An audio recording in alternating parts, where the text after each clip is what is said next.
Toda janela de transferência é a mesma coisa, jogadores indo, vindo, clubes movimentando milhões em busca de montar um plantel satisfatório para competir ou conquistar títulos.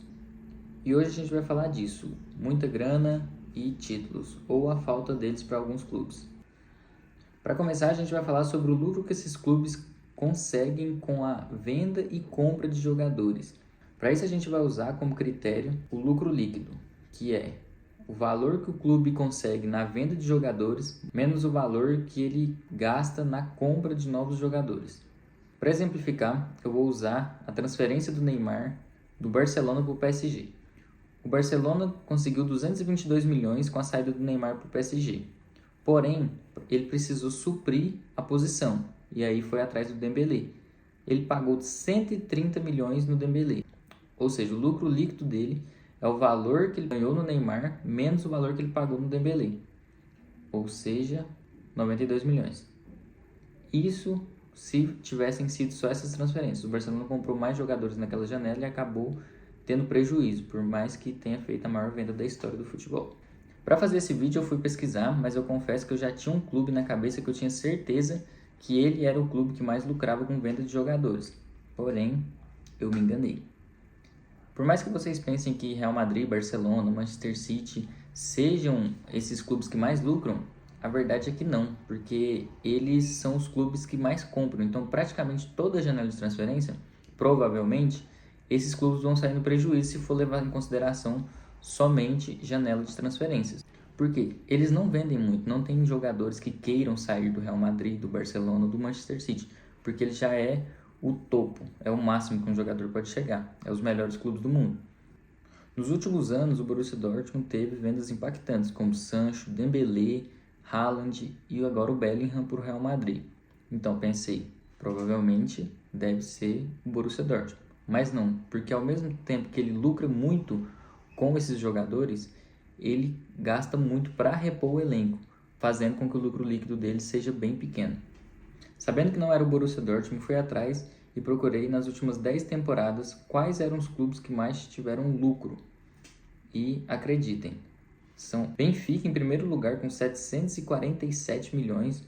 Benfica que nos últimos anos revelou jogadores como João Félix, Bruno Fernandes, Darwin Núñez, Rubem Dias do City e não gastou tanto para repor o elenco.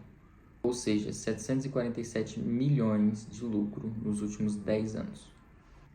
Em segundo lugar, temos o Ajax, com 499 milhões de lucro nos últimos 10 anos. O Ajax revelou alguns jogadores nos últimos anos, sendo alguns deles daquele super time de 2018, que contava com De Jong, De Ligt, Van de Beek, Ziyech, e todos esses jogadores no final da temporada se transferiram para grandes clubes europeus.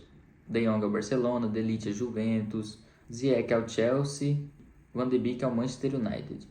Sem contar outras vendas que vieram depois, como o Antony e o David Neres, que já estava no time de 2018, mas saiu mais tarde do time.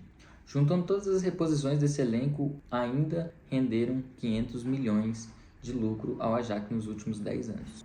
Em terceiro lugar, temos o Red Bull Salzburg, que nos últimos anos revelou nomes como Mané, Haaland, Upamecano e Keita, que jogou no Liverpool. Juntando todas essas transferências, dá um saldo de 402 milhões de lucro, já que o Salzburg não gasta tanto dinheiro para repor o elenco. Depois de saber quais os 3 clubes que mais lucravam, me bateu a curiosidade de pesquisar quais são os clubes que mais lucram no Brasil. Então fui atrás dos grandes clubes brasileiros, não pesquisei todos, mas fui atrás dos grandes clubes e em primeiro lugar temos o Palmeiras, que nos últimos anos revelou nomes como Vitor Reis, Endrick e Gabriel Jesus. Com isso, eles somam um total de lucro nas últimas 10 temporadas de 165 milhões de euros. Em segundo lugar, muitos podem pensar que seria o Flamengo, eu também pensei, mas é o Santos, que nos últimos anos lucrou 162 milhões de euros, pouca coisa a menos que o Palmeiras. Em terceiro lugar vem o Corinthians, com 147 milhões. O clube é conhecido por não fazer boas vendas, mas apesar desse fator, o clube gasta muito pouco para repor. Com isso, ele ocupa a terceira posição. O Flamengo, ele ocupa a quarta posição com um valor muito abaixo, um valor de 64 milhões. Isso porque o Flamengo vende muitos jogadores, porém ele gasta muito para repor o elenco, com isso deixando seu lucro bem abaixo.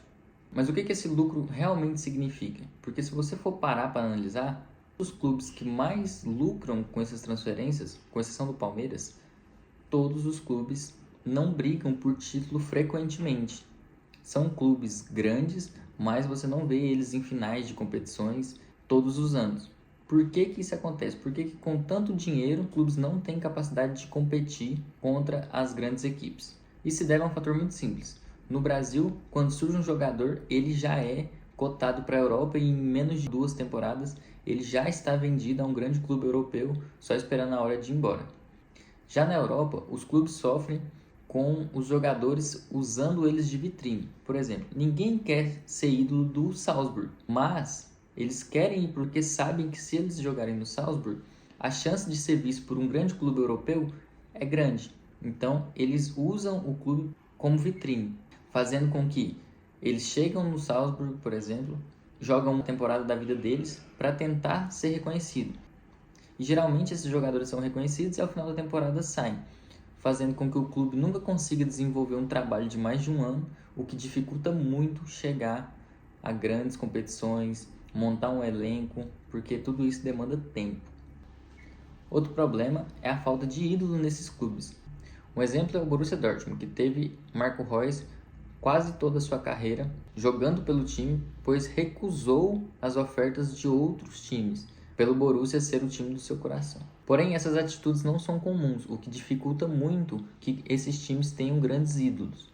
E querendo ou não, essa falta de ídolos reflete dentro de campo, uma vez que a torcida não tem quem apoiar por mais de um ano. Ela sabe que o melhor jogador dela, ao final da temporada, vai embora. Nas últimas temporadas eles tiveram Haaland, Bellingham, Sancho. Não tem como ter um apego com esses jogadores porque sabe que no final da temporada eles irão embora.